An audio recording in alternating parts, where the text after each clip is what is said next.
Overflows. Life, a blend of science and spirituality. Life and living depends on harmonious blend between science and spirituality. Science provides technology, while spirituality gives you tremendous energy to continue soul's journey. Remember the moment you transcend beyond duality and enter the existence, there is so much change in metabolic and other conditions both within and without. Sleep pattern undergoes much change. Transformation is the process of soul surgery. Buddha called this Jati Samran. Modern science and psychology knows this as past life regressions. One can do this on one's own. Whether on one's own or through someone else, the possibility of doubt always remains. To begin this compassion healing or delta healing is a great help. One can feel compassion for the other. This is normal. Compassion heals. When you begin to feel compassion for yourself, you start the self healing process. And when coupled with delta brainwave patterns, relaxation comes. Together, both give impetus to self healing process and hence transformation. No one can come to a master unless there is a deep synchronicity between the two. There is a power within that knows beyond conscious and unconscious knowing. Both master and disciple are bound to each other by a causeless force. Both master and disciple are bound to each other by a causeless force. 50% of that knowing remains in subconscious, and the remaining 50% remains part of the conscious mind. Quite often, the seeker gets the glimpse of this along ordinary activities of life. He calls these as visions and remains unable to understand. Therefore, when a seeker comes in the company of an awakened one, the Master knows how soul's journey is to continue for the seeker. Still much has to be endured. For this, he has to make the seeker aware of various dimensions of his soul's journey that he has undergone so far. This has to be done slowly and slowly in a systematic manner until in the process his life falls in sync or harmony with consciousness. Causes begin to dissolve. Once cause is removed, effect cannot remain. Something is causing you a physical ailment or tension. So the tension or the physical ailment is the effect and cause is somewhere else. The master works on the cause, and the moment through soul's surgery the cause is dissolved, then the effect cannot remain anymore. Cause begins to dissolve. Once cause is removed, effect cannot remain. Know this as psychological therapy. Through such psychological therapy, the master can and does change the DNA of the seeker. Each soul undergoes many states in the process of transformation. This is known as past regression.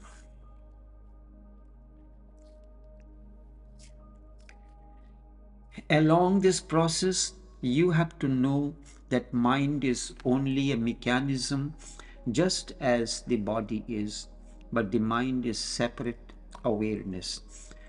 The night comes, the morning comes, but you do not get identified with either of the two. You do not say that I am night. Also, you do not say I am morning. The night comes, the morning comes, the day comes, again the night comes, and the wheel goes on moving, but you remain alert that you are none of these. The same is the case with the mind. Search for the causes of emotions. When these arise, remember the cause of emotions or emotional situation are never outward. The roots are deep within. The outside causes only trigger the situation. Also, search how and where these emotions arise from.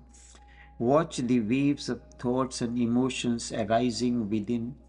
Not only these, go on watching the tensions and happiness arising out of the thought patterns. Thus, when you watch the mind, you will realize mind goes on weaving the uninterrupted emotions. You know these very well. Sense organs bring stimuli to the mind. Mind processes this set of information and presents as waves of emotions. Each circumstance or situation indicates something of immense value. Go deep into that situation. Circumstance or problem, only then you will get indications for solutions. Just remaining on the surface or blaming the outer or surface causes will not solve the problem or mitigate the situation. You can live in two ways. You can live in time or you can live in eternity. If you live in time, metaphorically, that is called this shore. If you live in eternity, metaphorically, that is called the other shore. The gate to enter into eternity is here now. To live in time is to live either in the past or in future. Mind lives in time. Mind is time. It is always entangled either with the past or with the future, and both are not. Unawareness is to be in the mind. Unawareness is to be identified with the mind. To think that I am the mind is unawareness. Mind lives in time. Mind is time. It is always entangled either in the past or with the future. Both are not. To know that mind is only a mechanism, just as the body is. To know that the mind is a separate awareness. The night comes, the morning comes, but you do not get identified with any of these. You remain alert that you are none of these. The same is the case with the mind. The past is no more, the future is not yet, but the mind lives in something that is not. Mind's existence is very shadowy, pseudo-existence. It is just a reflection in the mirror, the moon seen reflected in the lake. Anger comes, but you forget, and in that forgetfulness, you become identified with anger. Greed comes, you again forget and become greed. Hate comes, you forget and you become hate. This is unawareness. Awareness is watching that the mind, awareness is watching the mind. Indeed, human mind is full of greed, full of anger, full of hate, or full of lust. but you are simply a watcher or a witness to all this. Then you can see greed arising and becoming a great dark cloud, then dispersing, and you again remain untouched by these. How long can this remain? Your anger is momentary, your greed is momentary, and your lust too is momentary. Just watch a little and you will be surprised. It comes and goes, and you are remaining there unaffected, cool, and calm.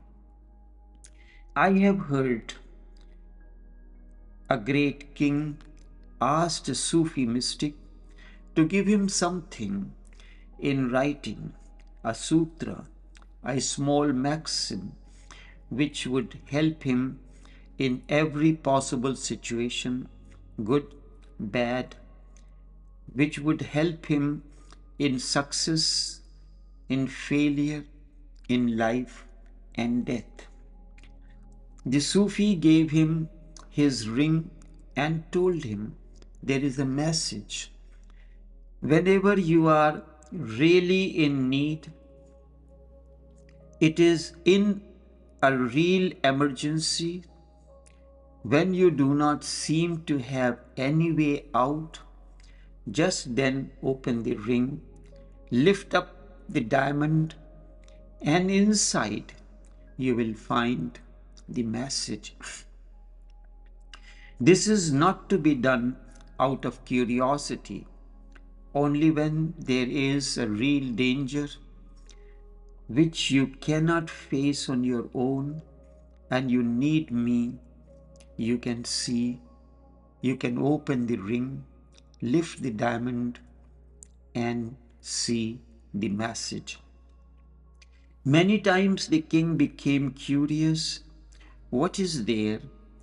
But he resisted his temptation because he was told, unless the situation is such that he cannot handle on his own, only in that situation he should lift the diamond to find the message and act on that. He had given his promise to the master, and he was a man of his words. The life continued. Many times this situation came when there was tremendous anxiety. A situation was trivial. He wanted to open and see the message, but he resisted. Life continued. Time flowed on. What happened to the king? You have to wait. You have to wait until I come back again. Take care.